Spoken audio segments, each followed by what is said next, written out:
Testing.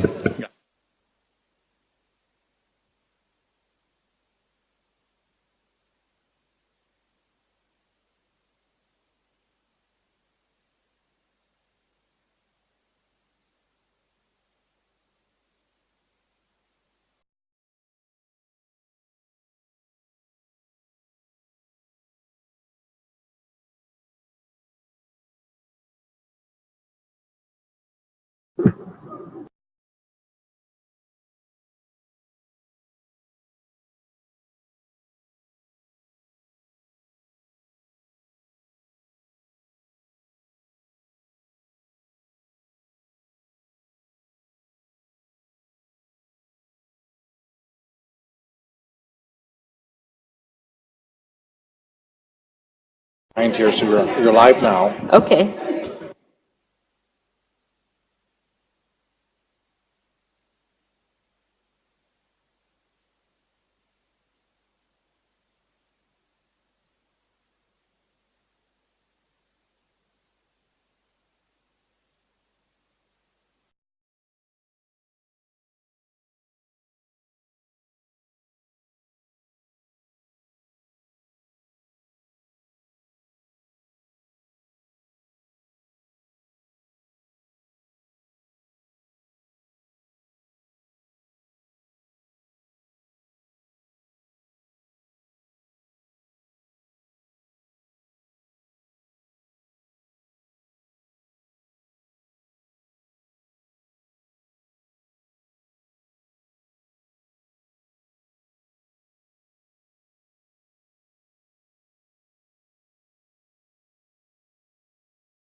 Moving this out of the way.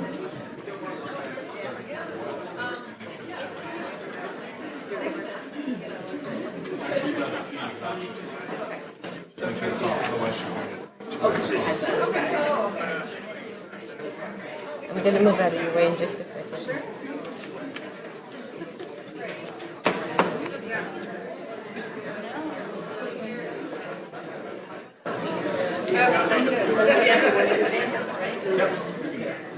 Make sure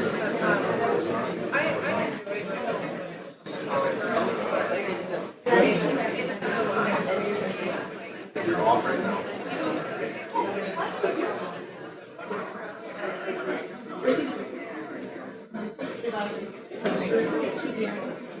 Yeah, Dan was we got started at 11.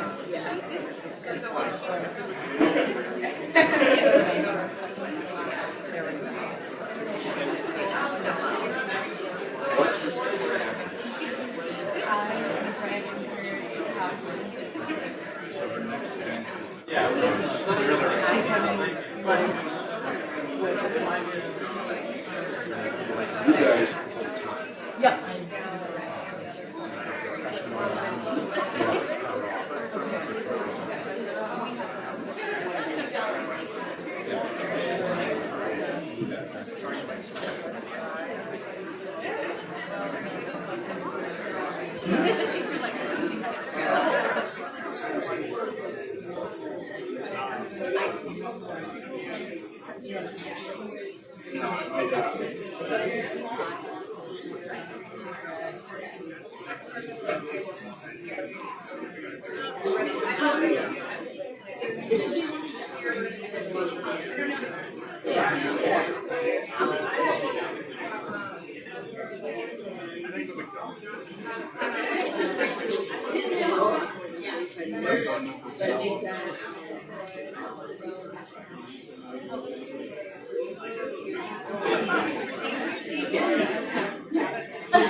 Good morning, everybody. All right, we are going to go ahead and get started. I think a few people are still trickling in. There's definitely still food, so feel free to grab some snacks if you haven't already.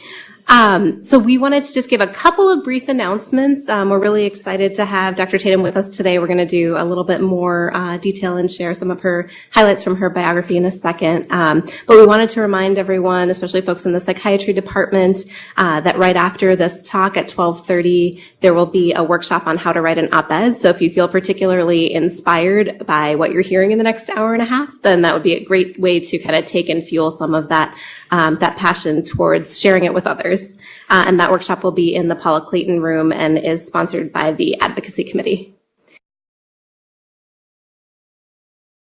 Is Danielle Varese, and we are the co-chairs of the Psychiatry Department Diversity and Inclusion Committee, and we, along with the Multicultural Student Engagement Center and the College of Education and Human Development, have really worked to, and this past year or so, to have Dr. Tatum join us today. So we're really excited to welcome her, and Danielle and I are both personally very excited because Dr. Tatum's original book really shaped both of our interests and experiences in psychology, and we both had a chance to see her speak last year at a local conference, and so we're really excited to have an opportunity to bring her into our own department and share with all of you some of the gems that we've heard in that conversation and earlier today in a smaller conversation. So I'm going to turn it over to Danielle to share a little bit more. Thank you. Good morning. I wanted to take the opportunity to share a little bit of the many accolades and accomplishments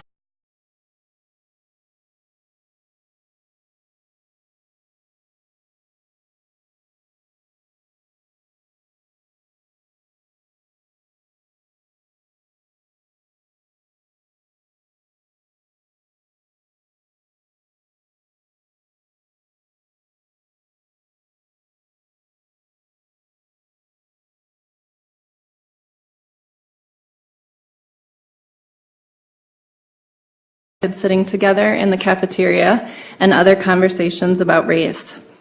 This book was re-released in 2017 for its 20th anniversary edition and includes updates that are relevant to our current era, and it's actually almost double the size and thickness. So still a very relevant topic, obviously. Dr. Tatum has a long list of additional accomplishments, but we're anxious to learn from your expertise. Please join me in welcoming Dr. Beverly Daniel Tatum for her talk entitled, Can We Talk About Race? Why We Don't and Why We Should. Thank you.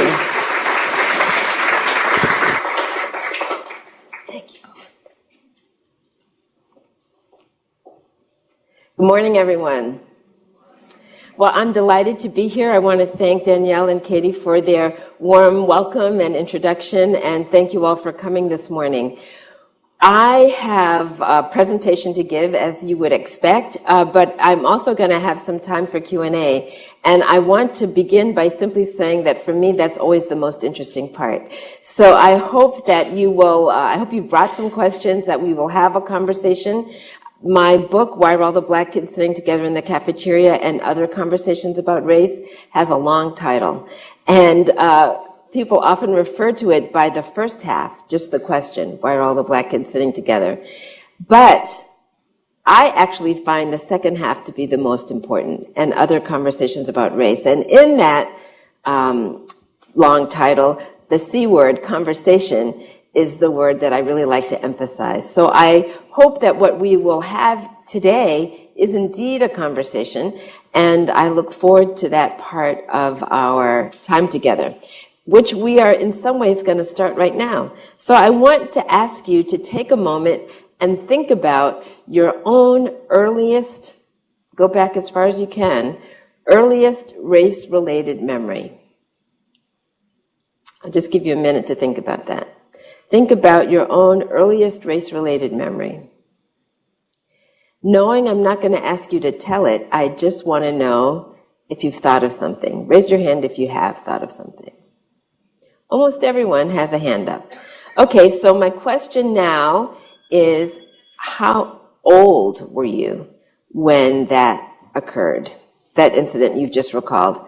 And so you could either call out ages or hold up fingers to show, okay, I've got a 4 in the back, 4s, 3, 7, 5. I've got a lot of 3s, 4s, 5s, 7s.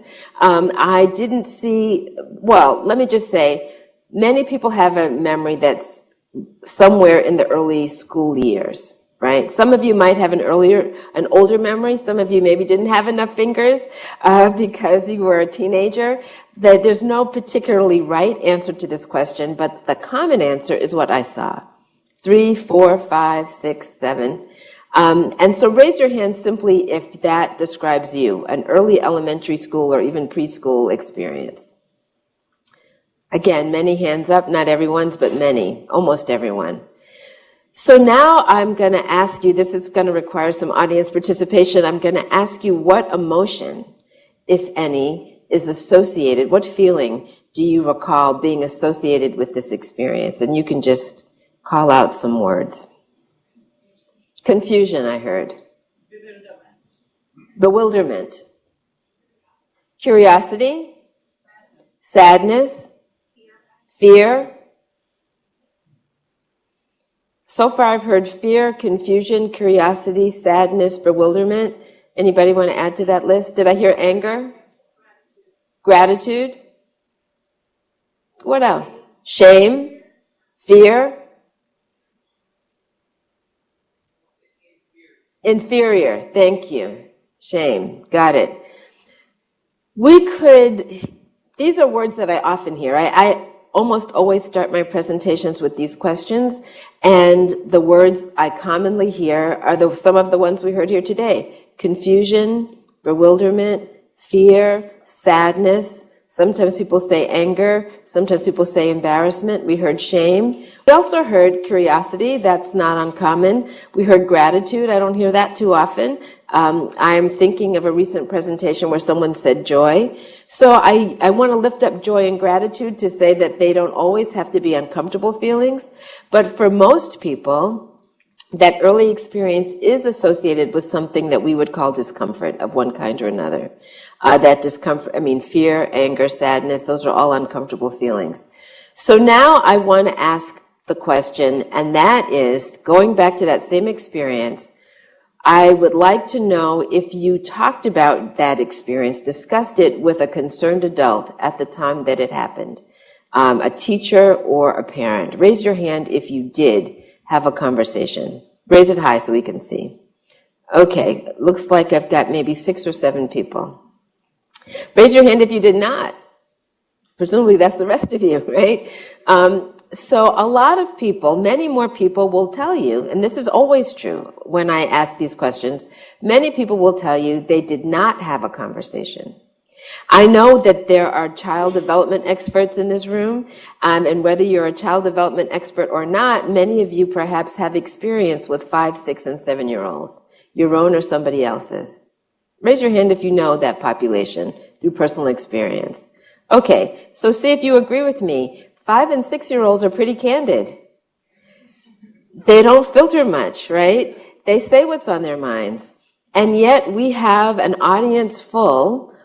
Almost all of you said, I have an early memory during this time period. It caused me some discomfort. I didn't talk to anyone about it. That is counterintuitive to what we know about the way 5, 6, and 7-year-olds usually behave. So the question is, why not?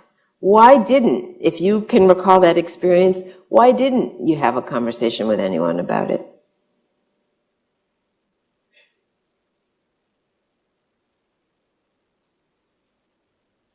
Any volunteers with an idea? Didn't know how. Okay. Anybody else? Didn't know with whom. Someone in the back said, shame. I had some shame about whatever it was that happened. So, to protect the adults. So here we are. We've got 5, 6, and 7-year-olds, some of you younger than that, maybe 3 or 4, already knowing you're not supposed to talk about it. That the adults don't want to hear about it. Maybe the adults were the source of the confusion. Who would you talk to about it? Sometimes when I've asked students this question, they'll say, well, actually, it was my mother who said or did the thing that was confusing, or the teacher who said or did the thing that was embarrassing or hurtful or made me feel left out or sad. Sometimes it's the adults who we would ordinarily go to who have shown themselves to be unreliable in this case. And so the fact of the matter is, the reason I start here, let's go back to my opening slide, why we don't. This is why we don't. We learn early that we're not supposed to. And yet we have a room full of people who say, I have some experience with this. There's something that I remember from my childhood that is relevant to this topic, but I learned early that I wasn't supposed to talk about it. Imagine this scenario. Imagine we're in Minnesota, and Minnesota has diversity, but it is also a largely white state. And imagine that you are a white parent of a white child in a grocery store.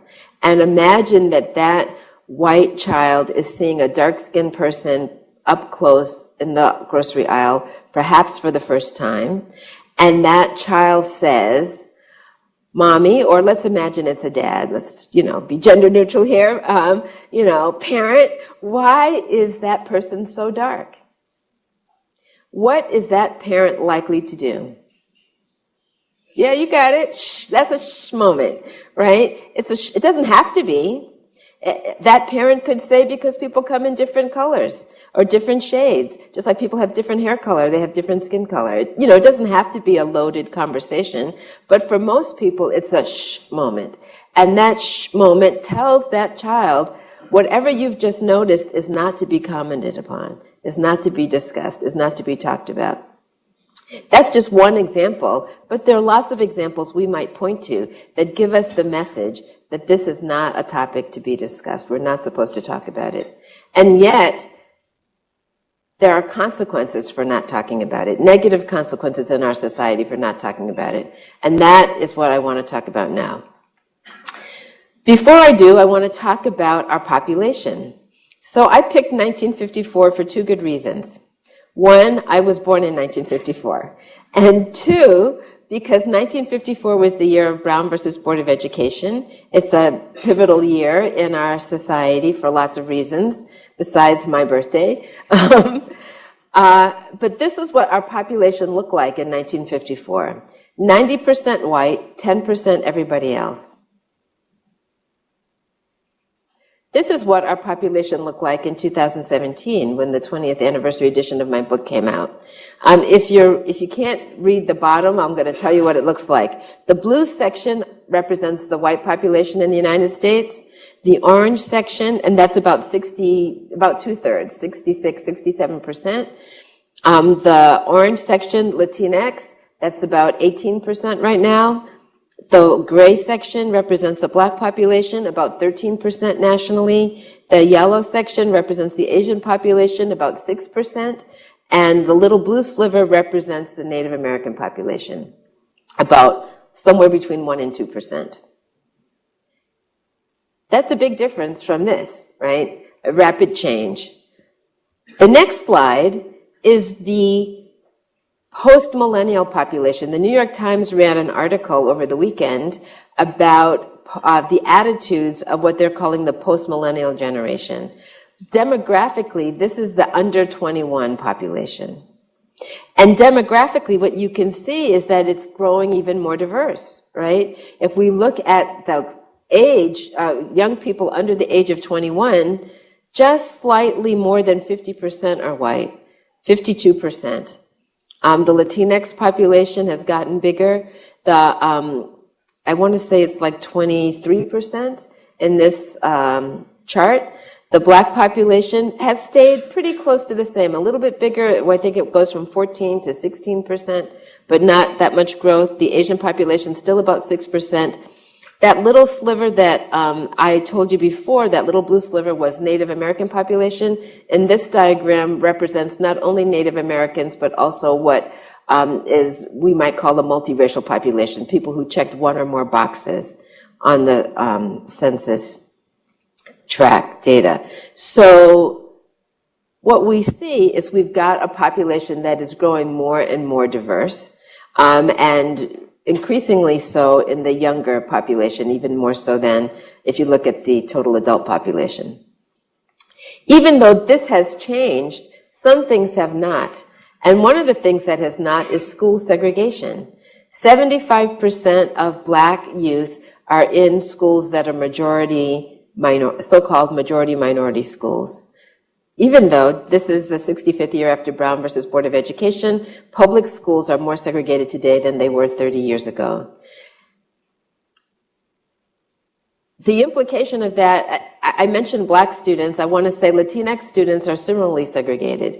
Approximately 70% of Black and Latinx, 75% for Black, close to that for Latinx, and both groups likely to be in schools with concentrated poverty.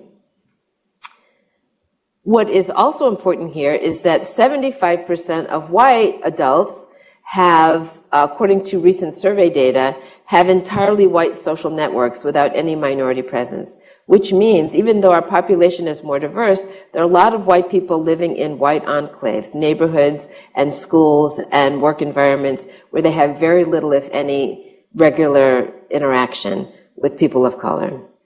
So as a consequence, there's I'm going to call it an information gap. If I don't know people of color in my social network, I'm not likely to have knowledge about their daily experiences. What the information I have is likely to be secondhand, much of it based on stereotypes, perhaps. So this is the persistence of neighborhood and school segregation is certainly a dynamic that we have to pay attention to. This cycle has also not changed, and I'm going to spend a minute on this diagram. I know there's a lot of text, but I'm going to walk you through it. Hopefully you can read it, but if you can't, don't worry, I'm going to tell you about it. So this cycle I've been using in my work for a long time, and the bad news is I haven't had to update it because it persists. In our early years, the first circle up here to the left refers to the fact that in our early years, we all get misinformation about people different from ourselves. That misinformation comes to us in the form of stereotypes, but it also comes in the form of biased information, biased history, and also sometimes we might not think of this in an active way, but when we don't learn something, the void gets filled in by inaccurate information. So I just want to ask a question. How many of you can think of something you learned in school that you now know was not quite true? Give me an example. Columbus discovered America. Absolutely. I can tell you that this is my first trip to the University of Minnesota. I did not discover it, however, right? The fact of the matter is that Columbus discovered America is inaccurate in lots of different ways. When my kids were growing up, they went to a fairly progressive elementary school and they learned Columbus encountered America. Like I'm encountering the university today, right? That verb makes a difference. But that's just one of many examples we could talk about. We could talk about what we don't learn, the contributions of people of color that we don't learn about as missing information. Biased information, the information we learn about who does science and who doesn't. I mean, there's many examples we could use. All of that is part of our socialization. And when we talk about the cycle on the far right, what it says is that misinformation gets reinforced. Those stereotypes, that omitted information, that distorted information gets reinforced by people we like, people we know, love, and trust. Maybe that misinformation came from our favorite teachers. Maybe that misinformation came from the comments we heard in our households. Our parents, our favorite uncle comes and tells those jokes at Thanksgiving. There are lots of sources. Imagine if you were a kid living today, you don't have to work hard to imagine this, watching the President of the United States say things on television, much of which we as adults know not to be true, right? He says a lot of things that aren't true.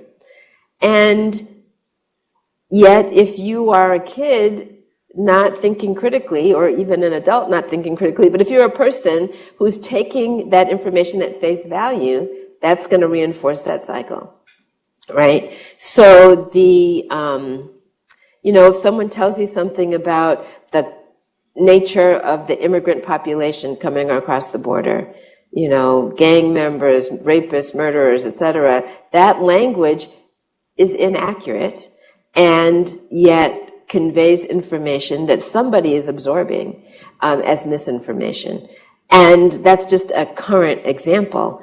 But there are lots of examples we could use from the past as well as the present, and we internalize that information, and we come to a place where we internalize this process and we start to think of that misinformation as truthful. We start to believe difference as not different but equal, but difference as wrong or abnormal. When I was teaching a course, which I taught for many years, I taught a course on the psychology of racism, and one of the things I used to ask my students to do at the beginning of the first day of class, I would ask them to reflect on their own growing up experiences and ask them to describe their own racial and ethnic background and what was challenging for them relative to that background, where they grew up, what was an asset for them growing up relative to that background, and they would talk about that. But I remember going around the room, there were 30 students sitting in a circle, and one young woman, young white woman, who was one of those people who'd grown up in a largely white community without people of color in her social network, and she was asked to describe herself, and she didn't quite know what to say, and she said, "I'm just normal." And so what does that say? If she's just normal, what does the person who doesn't look like her, comes from a different neighborhood, what is that person? Is that person just abnormal? Of course, that's not what she meant. She didn't mean to imply that. But my point is the language that we use of what's our norm, how we think about that, all of that gets internalized, and it comes out in a variety of ways. Another teaching example of this cycle in motion was a young woman who wanted to be a high school English teacher. And in this particular institution, and now this was years ago, I would like to think this is an old example, but I'm going to share it because it illustrates the point of the cycle. When she was thinking about her training as an English major and someone who hoped to teach in a diverse school setting, she was saying, I have only learned about books written by white people, white authors, white literature, and how am I going to teach a more multicultural literature to my students if I haven't learned it myself? So we were talking about this challenge and how that in some ways was a reflection of missing information. And as we were talking about that, there was a young white man in my class whose response to this conversation was to make the comment, "It's not my fault, black people don't write books." Now think about that. He did not make that observation because he didn't say to himself, "I'd now like to say something completely ridiculous," right? He was speaking from a place of, there aren't any, and so how do you, it's not my fault, right? It was a defensive response, but it was coming from a place of having internalized.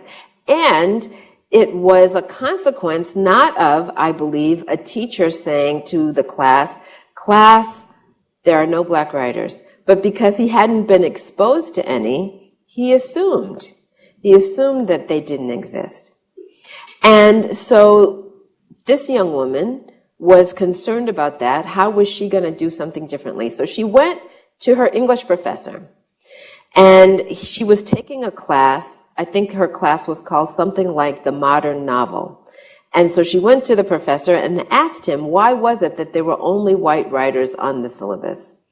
And he was very honest. He did not say, because I'm a white supremacist. He didn't say, because I refuse to put black writers on my syllabus. He said, because these are the authors I studied in graduate school, right? This is my body of knowledge. And so he was teaching what he'd been taught, and she was positioned to teach what she'd been taught. And that's how this cycle perpetuates, right? That's how it continues. To her credit, she was courageous enough to ask the question. To his credit, not only was he honest, but then he started thinking about how he could diversify his reading list and did make changes over time. But I want to point out this little arrow. I hope you can all see it. At the bottom, there is an arrow that says dissonance, and at the bottom, it says the path of social change. And what that refers to is the fact that this cycle, while it is rotating all the time, we are moving through this cycle all the time, it is possible to interrupt it. And there are moments when we experience dissonance. I'm going to ask you to go back and think about that early experience you had. I don't know what it was, but for some of you, it might have been a moment of recognizing this cycle. Maybe you heard somebody use language that reinforced stereotypes. Maybe you saw somebody being excluded, or you felt excluded yourself on the basis of race, and that was part of this cycle in motion. When we become aware of this cycle, whether we are young children or adults, we tend to have emotional responses to it.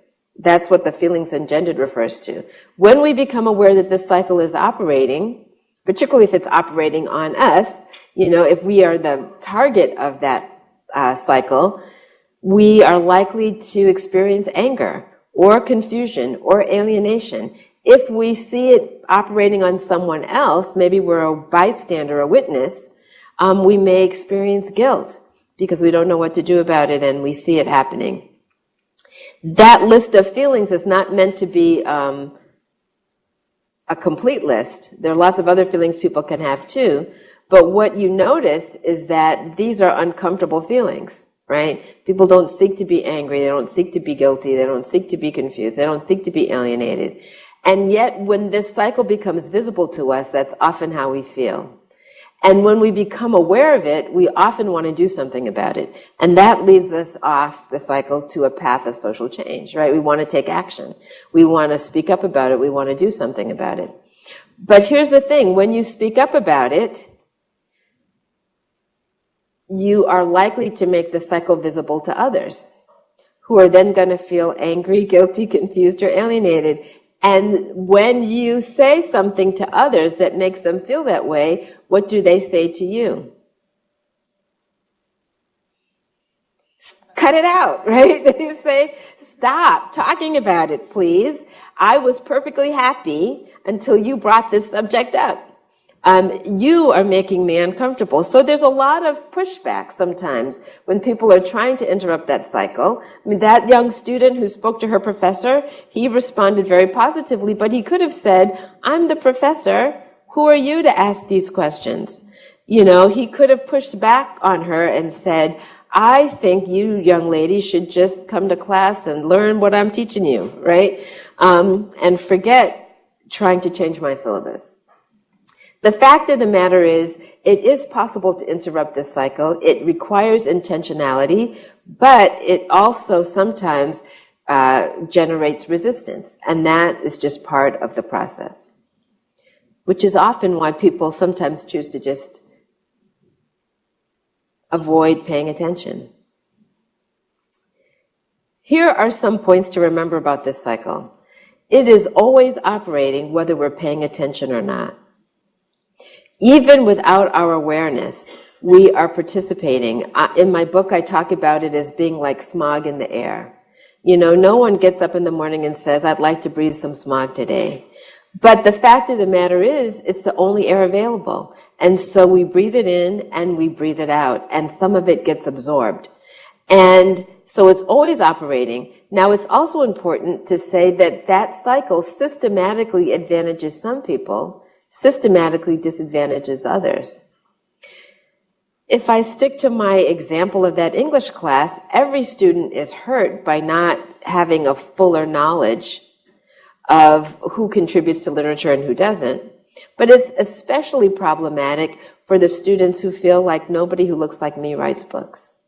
Right? It's one thing for that white student to say it and he's misinformed and that's harmful to him in some ways, but it's more harmful to the person who never sees themselves represented.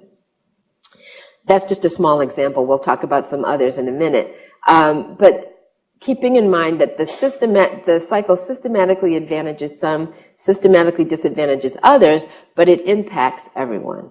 Everybody is impacted.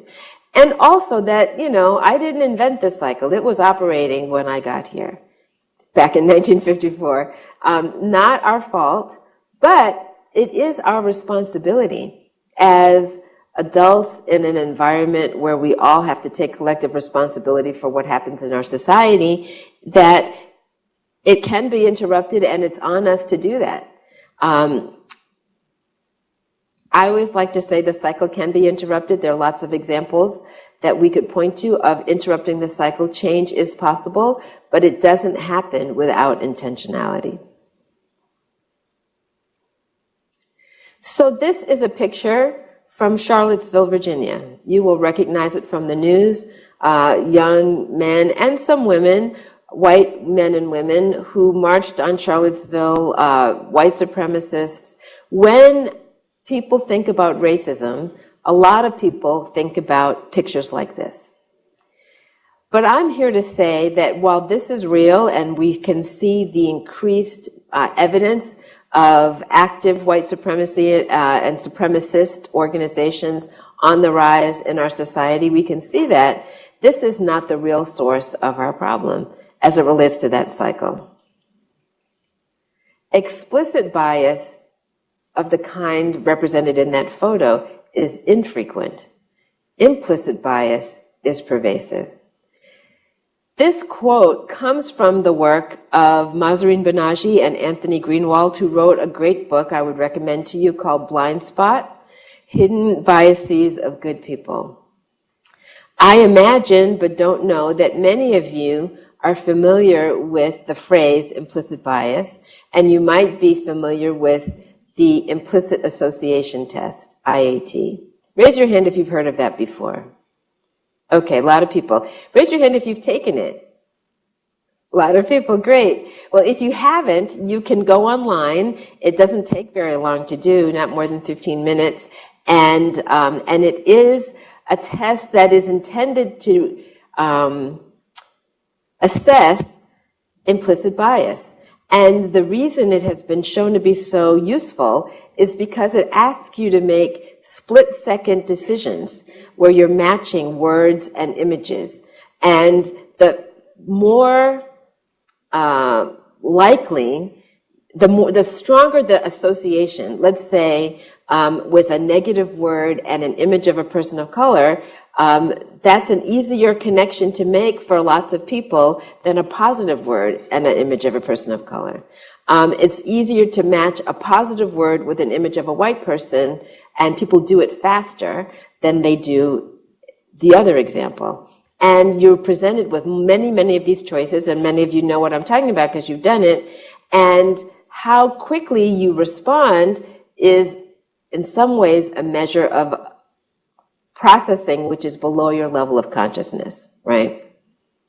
So one of the things that they have found is that almost 75% of the thousands and thousands of people who have taken this implicit association test in the United States, 75% of people who take it, not just white people, including people of color, 75% of the people who take it show what they refer to as an automatic white preference, which means more favorable attitudes toward white people, whites as a group, than people of color, particularly black people.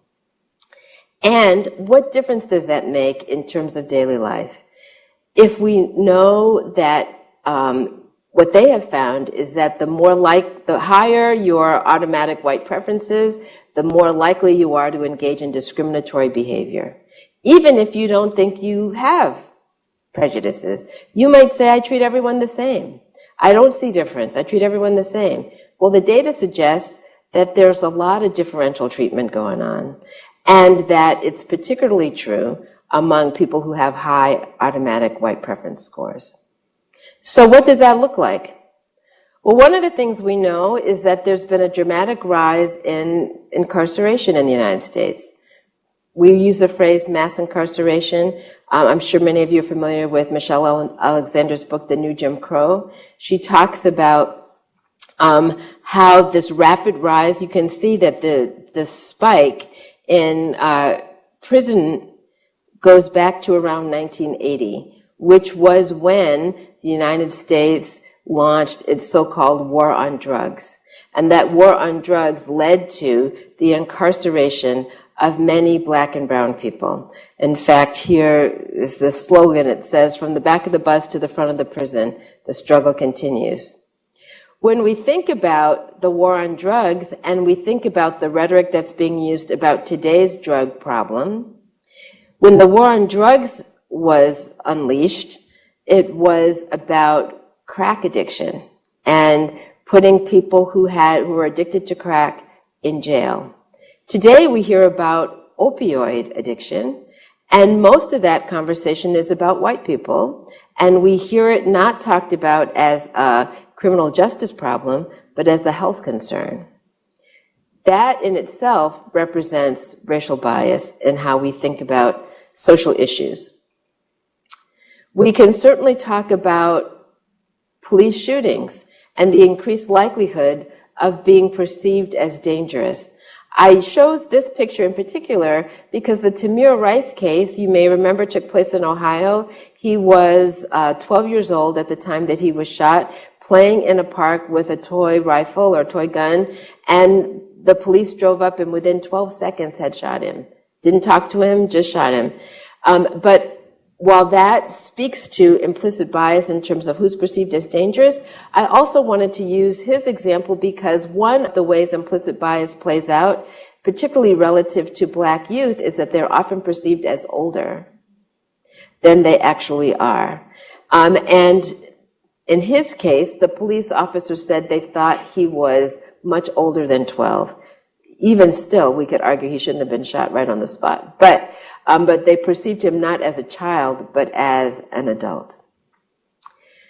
I was talking to a small group earlier about the research on preschool suspensions done by Yale professor Walter Gillum, and he talks about implicit bias as it relates to preschool suspensions. The rates of preschool suspensions parallel the rates of black male involvement in the criminal justice system. And he has identified 3 risk factors for being suspended from preschool. You might wonder what gets you suspended from preschool. But the risk factors are, he calls them the 3 Bs. The first B being big. If you're a 4-year-old that's bigger than other 4-year-olds, you are perceived as more threatening. So being tall for your age puts you at risk. Being a boy puts you at risk. And the third B, that won't surprise you, being black. So if you are a big, black, male 4-year-old who is playing with other kids, some of his research shows is that the preschool teachers are tracking you much more frequently than they're tracking what's going on with other kids. And you're more likely to be seen as a potential threat. That's hard to think about relative to 3- and 4-year-olds, but it's another way bias plays itself out. It plays itself out in hiring. It plays itself out in housing. Who gets to buy where? We know that housing discrimination is against the law, but nonetheless, it is well documented that steering still happens. Racial steering still happens in terms of who gets shown what properties and in what neighborhoods, and how lending happens and all of that. In fact, another quote from Banaji and Greenwald, 3 decades of experimental studies, they've done meta-analyses of these experimental studies. They say 3 decades of experimental studies have established beyond doubt that when black and white job or housing applicants are equally qualified on all attributes from which one might infer their relevant abilities and personal qualities, the white applicant receives a favorable outcome about twice as often as the black applicant. When people are matched, automatic white preference gives the advantage twice as often to white applicants as black applicants. One of the most interesting studies of this type matched white applicants and black applicants, except for the fact that the white applicant was presenting a resume that showed he was a convicted felon. So the white applicant had a criminal record, black applicants without a criminal record, applying for entry-level jobs that only required high school diplomas. Even in that instance, the white applicant with the felony conviction was more likely to be called back for employment than the black applicants without any criminal record. So, of course, this plays itself out in healthcare, too. And when we think about healthcare, of course, we would like to think that implicit bias is not a factor, but the Institute of Medicine has told us, going back to 2002, that it is. And that, in fact, particularly around these three areas, implicit bias has been shown first in 2002, again a decade later. Studies have found that physicians offer less medication for pain to black patients versus white patients. Fewer referrals for diagnostic procedures. For example, people arriving in an ER with chest pains, white patients more likely to be sent for x-rays and other diagnostic tests than black patients in a similar circumstance. And research from Johns Hopkins has told us that there has been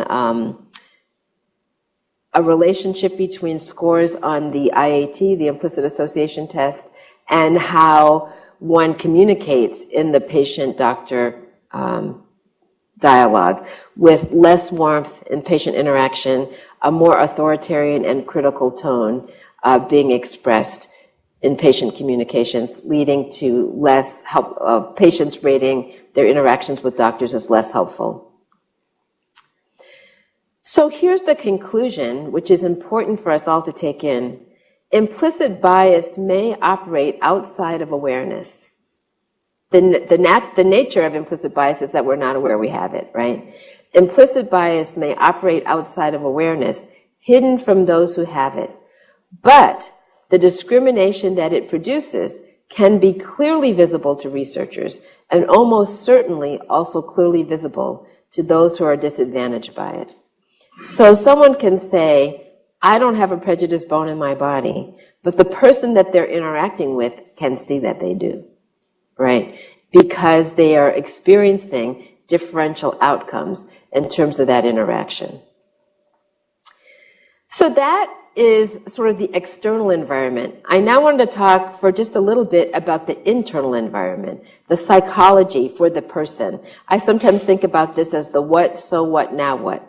You know, if that's the what, so what does it mean in terms of how I think about myself, how I think about other people? And I want to use this quote. Again, a lot of text. I'm going to read it to you. This quote goes back to Erik Erikson. Raise your hand if you've heard of Erik Erikson. Of course you have. In psychology, classic theorist, he coined the term identity crisis. And when we think about adolescent identity development, much of what we know about adolescent identity development can be traced back to the work of Erik Erikson, built upon, obviously, from other people. But this quote goes back to 1958. And this is what he wrote in his classic book, Childhood and Society, when he was talking about adolescence. He said, an identity. We deal with a process located in the core of the individual, and yet also in the core of his communal culture. In psychological terms, identity formation employs a process of simultaneous reflection and observation, a process taking place on all levels of mental functioning, by which the individual judges himself in the light of what he perceives to be the way in which others judge him in comparison to themselves and to a typology significant to them, while he judges their way of judging him in the light of how he perceives himself in comparison to them and to types that have become relevant to him. This process is, luckily and necessarily, for the most part unconscious, except where inner conditions and outer circumstances combine to aggravate a painful or elated identity consciousness. So that's a mouthful, right?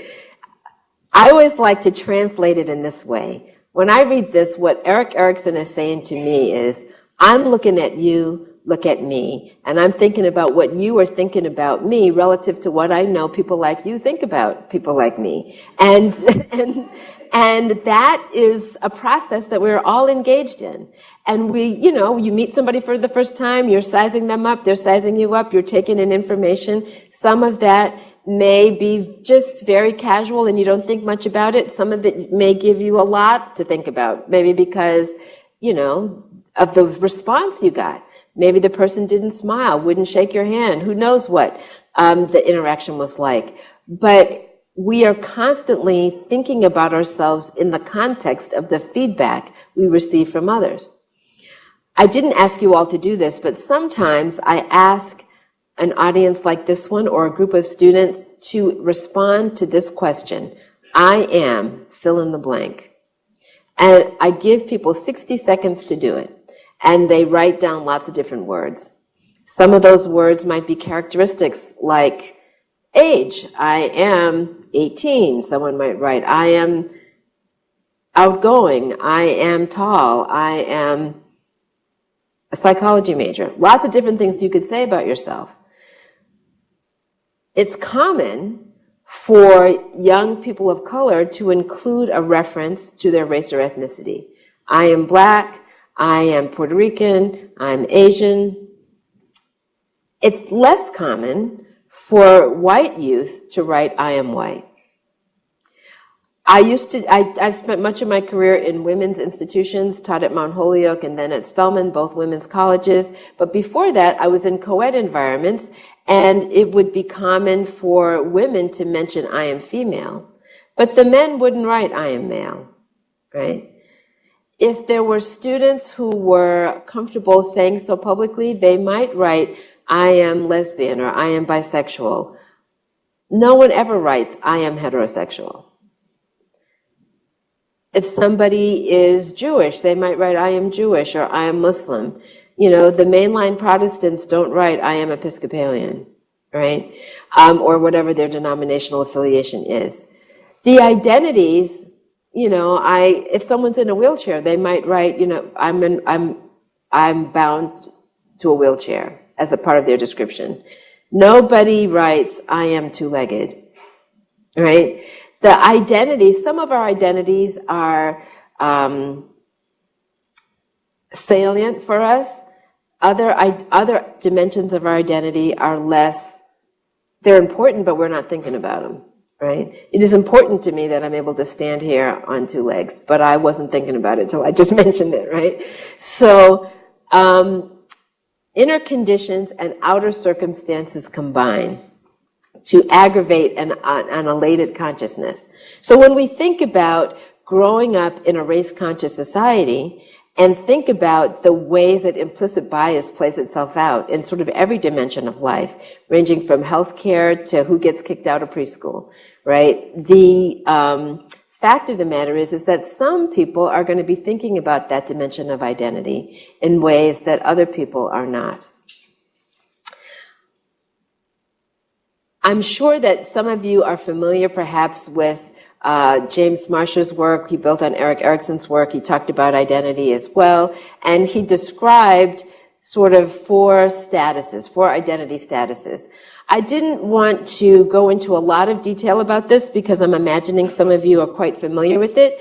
But I wanted to just lift up the fact that if we think about multiple dimensions of identity, there's some parts of our identity that we just don't talk about. We don't explore. Any individual, if I asked you to make your list of the identities that were most important to you, there would be variation about, no two lists would be identical. And some of you would include some things that other people hadn't thought about. And if you had dimensions of your identity that you just hadn't thought about, maybe being able-bodied, maybe you haven't really thought much about that.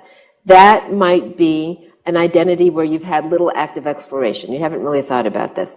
When I was thinking about my own sense of identity, I was thinking about an experience I had years ago when I traveled to South Africa. I was in South Africa shortly after the end of apartheid, and I was there to give a presentation as part of a group of Americans, U.S. citizens, who had come to talk about school desegregation.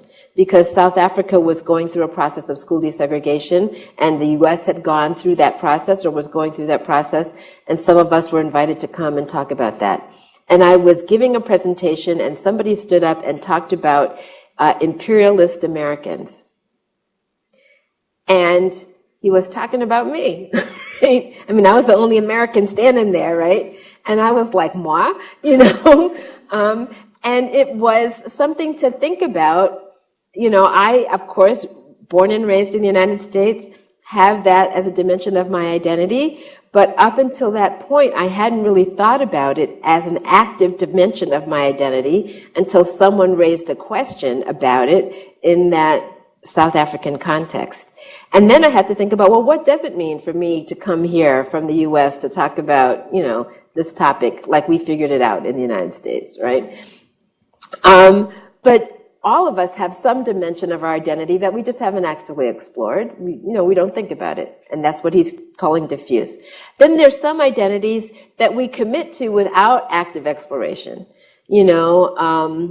Some people commit to a career option. I chose to be a lawyer because my father was a lawyer, my grandfather was a lawyer, my grandmother was a lawyer, that everybody in my family is lawyers. I decided I'd go into law. I didn't really explore other things.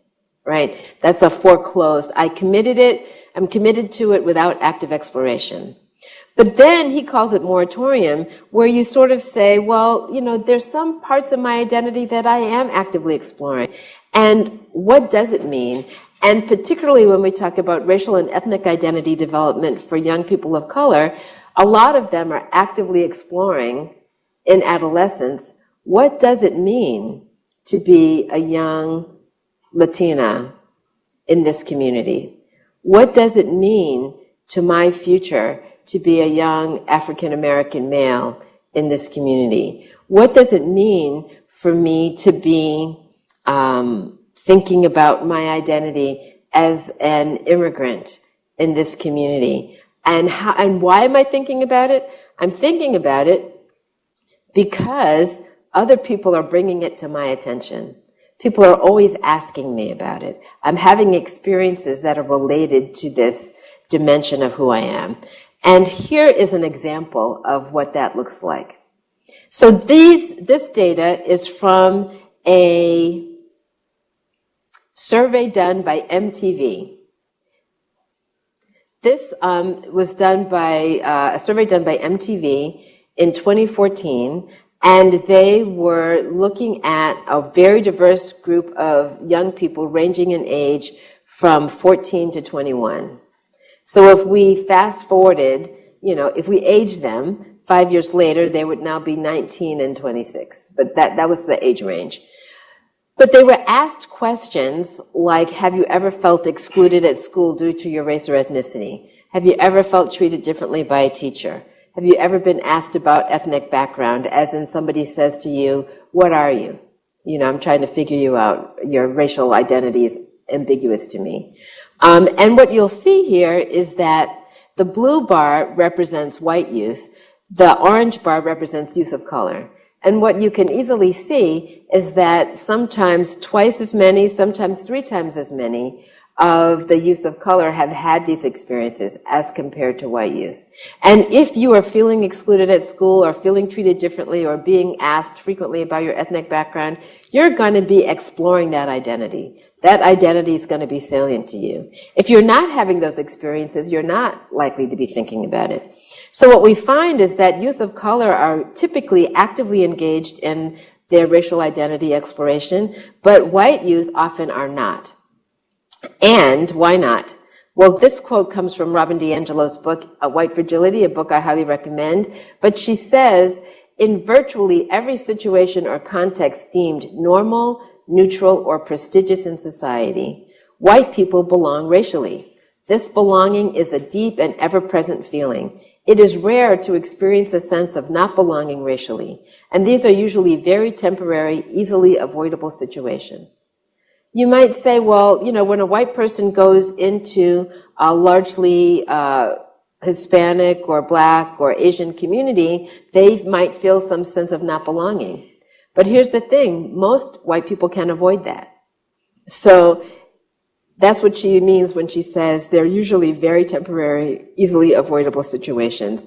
And as a consequence, not thinking about that identity. One of the observations I want to make about that is that if you are someone who's actively exploring your identity and you're interfacing with someone who hasn't thought much about theirs, they may not understand why you are thinking about yours.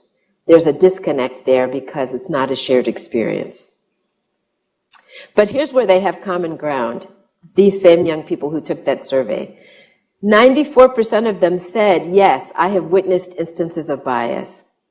79% said that when witnessing those instances, I was afraid that trying to speak up about it would cause conflict. Yet 73% said talking about bias would help. They thought it might help reduce prejudices if people could talk about it. And then when asked, are you comfortable talking about bias? Only 20% of them said they were. So what we've got is almost 100% of them saying, I see it. I think it might cause conflict to talk about it. I'm not willing to do it. What that tells me is that we are not dealing with a population of young people, as I sometimes hear, that are colorblind. What we are dealing with is a population that's learned to be color silent, that they've learned they're not supposed to talk about it and they're afraid to do it themselves, most of them. But you can't solve a problem without talking about it, which brings me back to my title, Why We Don't, Why We Should. You can't solve a problem without talking about it. And color blindness is not a useful solution. I know that there are a lot of people, I meet them regularly, who will tell me when I was growing up, I was encouraged to, quote, be colorblind. Not talk about, never mention somebody's race or ethnicity, don't talk about these issues. We've talked a little bit about why it's such a common experience. I wanted to share with you a quote from a study that was being done in the Boston area with a group of healthcare providers who were trying to address implicit bias in healthcare treatment. And one of the things that they are doing is to bring the question of bias into the conversation with their patients, with their clients, by simply asking them about their experience. And I thought this was a particularly good example. Here's the quote. One of the techniques that we learned is to say, many of my patients have experienced the effects of racism in healthcare. Do you have any experiences to share along these lines? It certainly opens the floor for a conversation. And when we think about this question, modify it, thinking about working with adolescents. Many of my students have experienced the effects of racism in school or in their neighborhoods, dealing with police, or fill in the blank, when they've been applying for jobs. Do you have any experiences along these lines?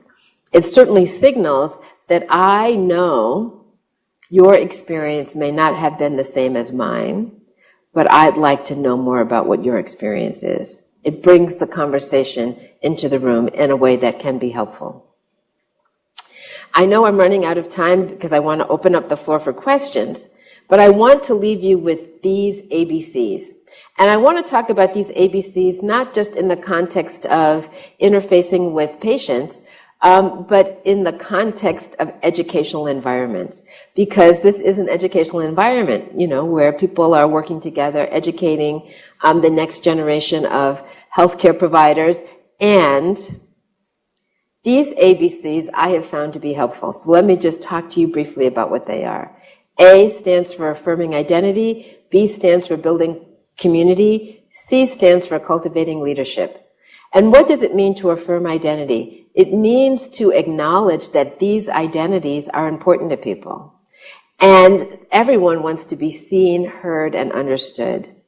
And I want you to imagine this. Imagine there's a photographer here up front with me taking a picture of all of you here in this auditorium. Wide-angle lens capturing everyone. And you get a picture, you get a copy of this photo at the end of our time together. When you get your copy of the photo, what is the first thing you are going to do with that photo? That is the only answer. Look for yourself. That's the only honest answer, right? When you get that photo, the first thing you're going to do is look for yourself in the picture. And especially if you're near the front, you're going to expect to see yourself. Maybe if you're way in the back, you'd say, well, somebody's head was in front of mine, but You're going to look for yourself in the picture. But here's the thing. Let's imagine that before that photo was distributed, you were digitally removed from the picture. You get it, you look for yourself, you can't find it. And you wonder what was wrong with that picture.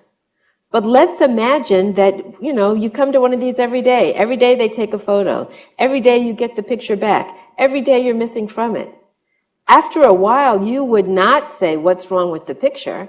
You would say, what's wrong with me? Why is it, am I invisible? Why is it I sit right in the front row? How is it possible that I'm not in this picture? And the fact of the matter is that there are young people, not just young people, lots of people who walk into environments and they don't see themselves represented. They are nowhere in the picture. They're not in the curriculum. They're not in the posters on the walls. They're not on the stage talking. They just don't see themselves. And if you don't see yourself, it increases your sense of marginalization and lack of belonging. And if we are thinking about recruitment and retention, one of the things that we have to think about is, are we creating a sense of belonging? So I always like to say, if you're thinking about affirming identity, the first thing you should get in the habit of is asking who's missing from the picture. And if you're in the habit of asking who's missing from the picture, you'll get in the habit of figuring out how to make sure everyone is in it. B, building community. We do things in educational environments and other work settings where we try to build a sense of shared community. We're all working together toward a common goal. But most of what we do is ineffective unless we have thought about the A. You can't build community without also affirming identity. If you don't, if you do what you always did, you'll get what you always got. And inevitably, that's going to leave some people out because historically, that's what we've done. So we have to get in the habit of the A in order for the B to be effective. If there are questions about this, I'm happy to take questions. C, cultivating leadership, is recognizing that with that demographic shift that I showed you, it is not possible to be effective in any role, any leadership role. And we are all in leadership roles. By that, I don't just mean the head of the department, the head of the school, the head of, each of us is a leader to somebody else. We lead in our families, we lead in our social networks. We all are in leadership roles of one kind or another. And we cannot be effective in those roles unless we know how to engage with people across lines of difference, particularly in a population that's becoming as diverse as ours is. So we have to constantly think about how are we creating experiences that allow people to develop the skills they need, particularly recognizing that most people are coming out of a segregated environment. And if they've come out of a segregated environment, they haven't had many opportunities to practice. So how do we create those opportunities to practice in ways that don't put those being practiced on at risk, right? These are questions that I think everyone should be thinking about: affirming identity, building community, cultivating leadership. And with that, I'm going to stop talking and open the floor for questions. Thank you.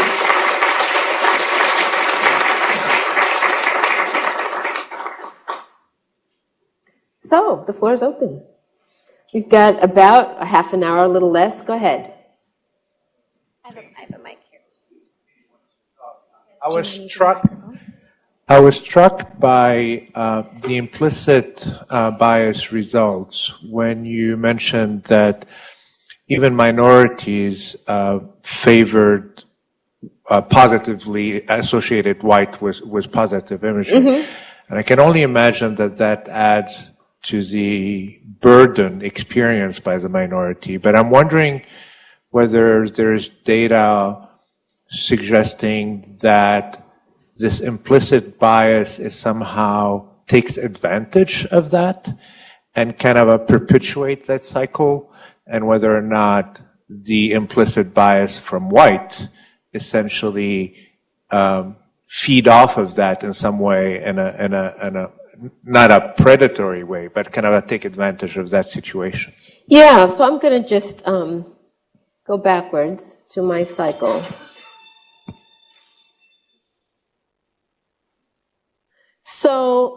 So the one thing I want to say, so the data shows, the implicit association test data shows that implicit bias, that automatic white preference that Banaji and Greenwald talk about, is not unique to white people, but it is more pronounced in white people. So I want to say that. So, and for example, some of the research that's been done with doctors around implicit association test has shown that white male doctors in particular show the high, like white women don't show as high a bias, though they also show a bias, and that African American doctors don't show much bias, though there might be some.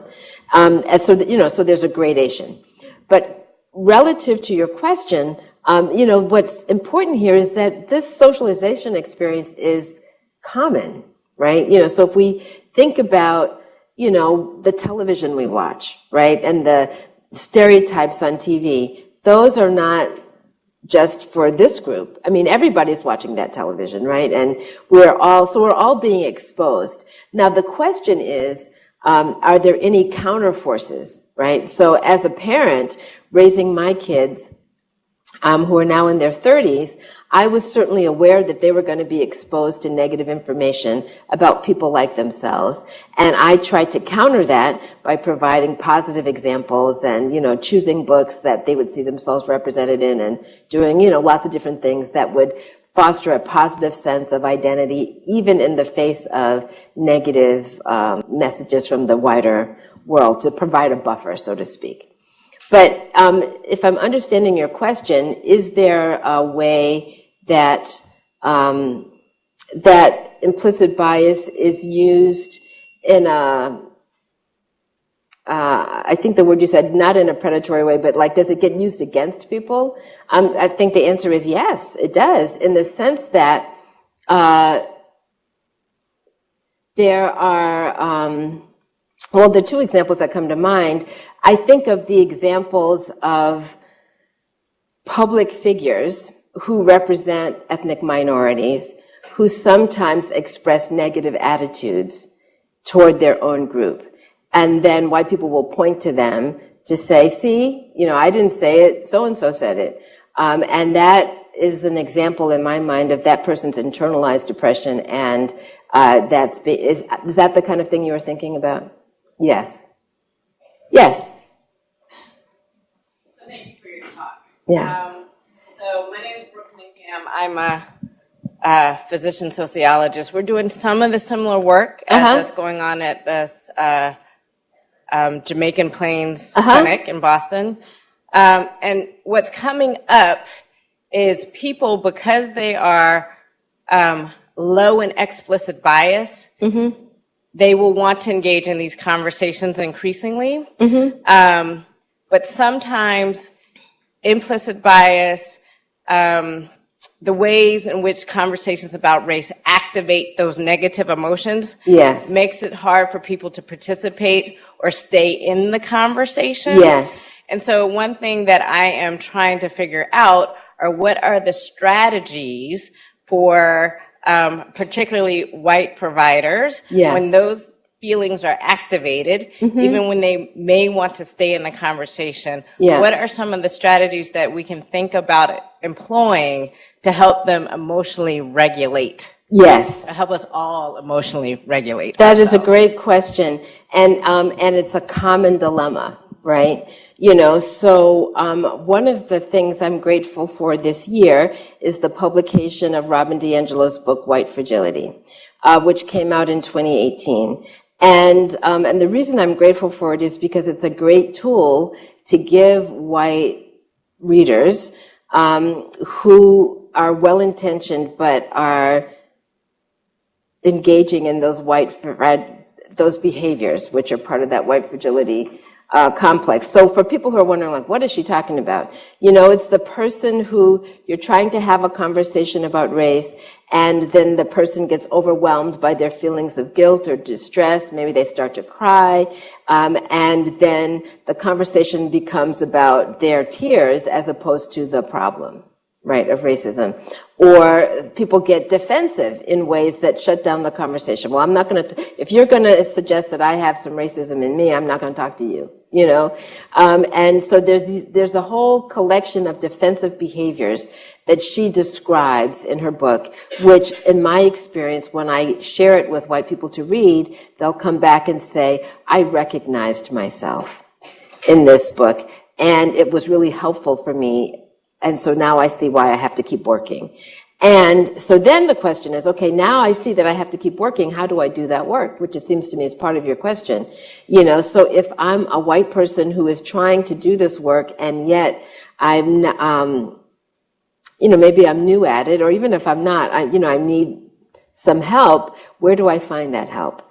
Often a person who is in that situation will turn to their colleagues of color and ask the colleagues of color to help them through their processing of their feelings.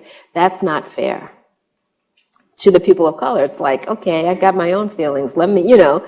And so one of the suggestions I make is that we ought to have white allies groups where white people are talking to each other and helping to process that information.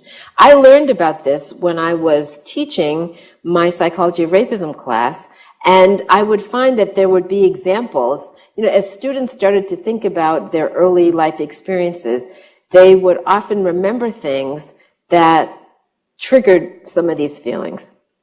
I'm going to give you an example. Let's imagine I've got a white student in my class who has come from a very affluent family. And one dimension of that affluence is having household help, right? And so the household help typically is a person of color. And let's imagine that a young person had a very close relationship with that housekeeper. And on the one hand would say, you know, I grew up with a close relationship with this housekeeper. How could I possibly have any negative attitudes toward people of color? Because, you know, I had this relationship. Yet, when they think about it, they start to remember small things that were, that signaled differential valuing, you know, like, only certain dishes allowed to be used by the housekeeper. You know, the housekeeper can clean the house, but can't use only this bathroom, not the other. You know, there's lots of things that signal this person is not really part of our family. This person is really not one of us and has to be treated differently. And when they start to remember that, they feel bad about it and want to talk about it. But let's imagine if you are the child of the housekeeper. You don't necessarily want to hear that stuff, right? So I'm in a class, I want to talk about it. You're in the class, you don't want to hear about it. How do I manage that? Well, maybe there's an opportunity for white people to talk to each other and process some of those feelings. That gives space for the students of color to talk about the things they've internalized, and, you know, whether that's colorism or other things that maybe they don't want to talk about in front of other white people. So that's, I spend a lot of my time talking about the value of intergroup dialogue, but there's also value in intra-group dialogue. And sometimes it's together and alone that is the solution. There's a hand that went straight up in the back. Were you, yes. Did you want to speak to this question? Yeah, I thought so. I wanted to piggyback off of what you were saying, how white people need to find spaces to talk to each other. So if you guys aren't aware, showing up for racial justice, Minnesota, is a good place to start. That's a great example. Yeah. Thank you. Yep, there's a national organization which has local chapters, and apparently there's one here in Minnesota called Showing Up for Racial Justice, SURJ, sometimes referred to as SURJ, is a great place for that kind of work to take place. And then we'll come into this side of the room. Okay, go ahead. Thank you for an excellent talk. And I do want to actually just sort of address another part of sort of how to regulate around talking about issues. When you're a person of color, I think it can be very tricky to sort of not become the spokesperson. Yes. And also, it's tricky to know how much energy to sort of put into wanting to have these types of dialogues. Because there's a lot of energy that goes into sort of wondering if strange interactions have to do with Yeah. race or gender or anything like that. What are your thoughts sort of on sort of from the other side, not just about sort of enabling white individuals to be able to Yes. talk about these things, but sort of how to not sort of shoulder all of the burden as a person of color? Well, I think so. Thank you for your question, and I think there's two things I want to say. Earlier, I was talking to a small group of people, and one of the things I said was a piece of advice that was given to me long ago when I first started doing this work, which is draining, can be draining, and my friend said to me, if you make a lot of withdrawals, you better make a lot of deposits. And so, if you are willing to take on that work and you are the person speaking up and doing that, you know, you have to think about, okay, how do I refuel myself? And maybe sometimes you refuel yourself by stepping away from it, by, you know, engaging with other people who understand your experience. Affinity groups can be a source of support there. But I think it is, there are a lot of traps that a person can fall into, like becoming the spokesperson. Or sometimes, and this is a common, from a social psychological point of view, it's a common dynamic in an environment where people are underrepresented. So maybe you've heard, this is old work, but really powerful, done by Rosabeth Moss Cantor, who wrote about tokenism. And she wrote a book long ago called Men and Women in the Corporation. And it was about what happens to women who are underrepresented in male-dominated organizations. And one of the things that happens to the token, whether it's a woman in a male-dominant organization or the person of color in a largely white environment, and of course some of these identities overlap, you know, can't forget intersectionality, but is the heightened visibility, right? So if you're the O in a world of X's, everybody notices the O, right? You know, so if you're the O, if you're the only O in a room full of X's and you leave the room, everybody notices that you left. You know, if you come in late, everybody notices that you're late. You know, I mean, that you don't have the anonymity that the X's have because of your heightened visibility. But one of the things that happens if there's one O and then another O comes is that then the O's become the good O and the bad O. Do you know what I mean? That's a common dynamic. One O gets seen as the star O and the other O gets seen as not so brilliant. And it's not anything, and there's a way in which the good O can be, enrolled to somehow critique and, undermine the other O, right? And that's a trap. And people will say, oh, you're not like those other O's. You know, you're our star O. And that is not helpful to anyone. And yet, if you're the star O, you might I kind of like being the star O, you know? And so if I'm the star O, maybe I don't want any other O's coming because then I might not still be the star, right? So there's a lot of behaviors that can be counterproductive for the organization that sometimes people engage in. What's the solution to the tale of O? Increase the O's. I mean, that is really the only solution. If you, I wish I had a diagram up here, but if we could imagine a whiteboard with a lot of X's on it and one O, we would all notice the one O. But if there were a lot of X's and 10 O's, we wouldn't notice the O's quite so much. But if we did notice the O's, we would notice them as individuals, but not as representative O's. The more O's there are, the more they can be seen as individuals and not representatives, which is why numbers matter. One of the key reasons why numbers matter. I promised I'd come over here. Yes. Thank you for a wonderful talk. Thanks. These ideas seem very relevant to me for sort of the help-seeking population, if you will, white people or people who are in general interested in, you know, reducing their implicit bias. Now, I'm curious about what you think about how we should talk about racism in contexts where the incentives are actually not aligned. So legacy admissions at college, admissions criteria for Stuyvesant High School. reparations for slavery. These issues that are very divisive, but have long-standing, long time horizons that affect the sort of state that we're stuck in. Yeah. And that I think many people find very challenging to even know how to talk about race in those contexts. Yeah. Well, I find, I mean, those are all three things you mentioned are all very challenging. I'm going, just coincidentally, next Monday, I'm going to be on a panel at an education conference talking about the recent admissions scandal and the implications for college admissions. And, you know, I mean, everyone can say, well, that admissions scandal was horrible. But what about legacy admissions? You know, what about the way race and class are baked in? I'm reading right now a book by Anthony Jack called The Privileged Poor, which is about the experiences of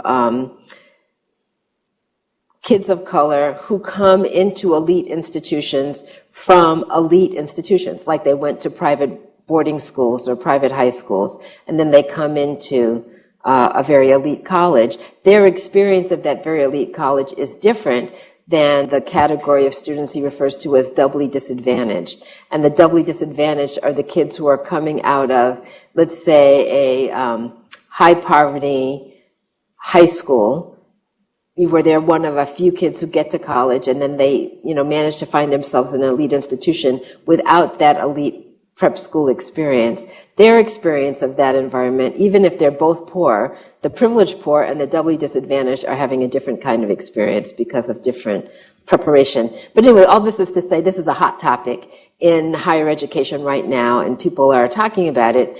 But it is complicated, right? It's complicated for lots of reasons. But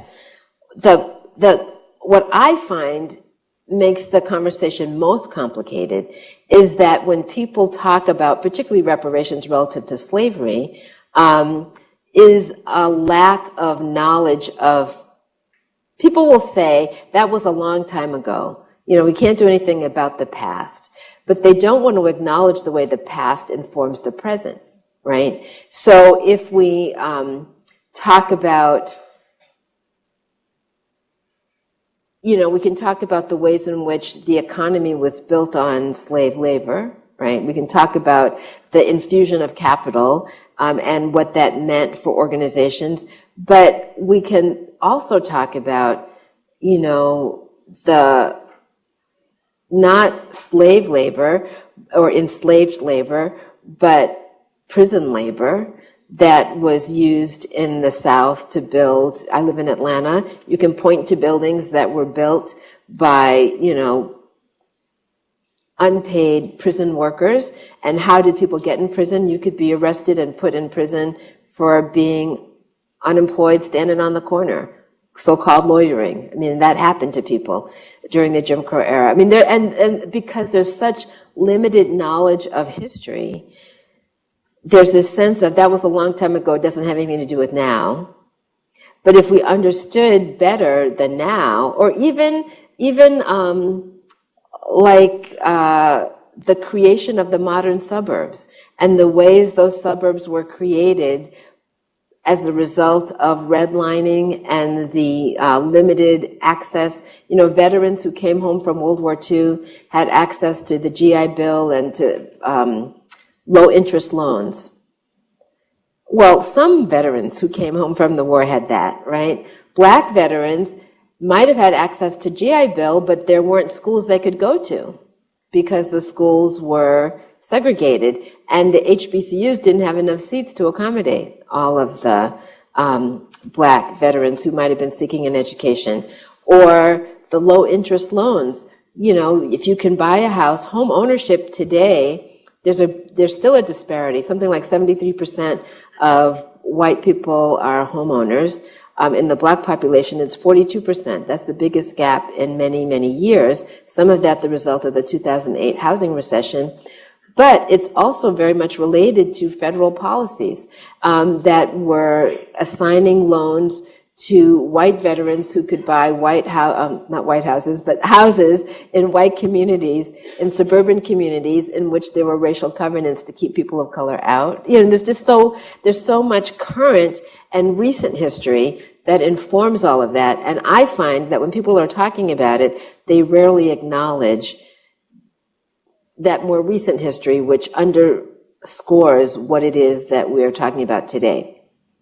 So that question that you have, how do we begin that conversation? I think one of the ways we begin that conversation is to be more honest about the ways in which race continues to play itself out. So it's not just about past, it's also about present.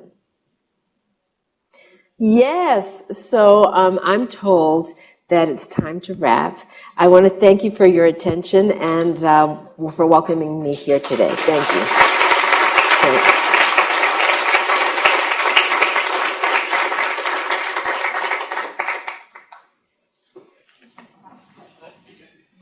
Hi.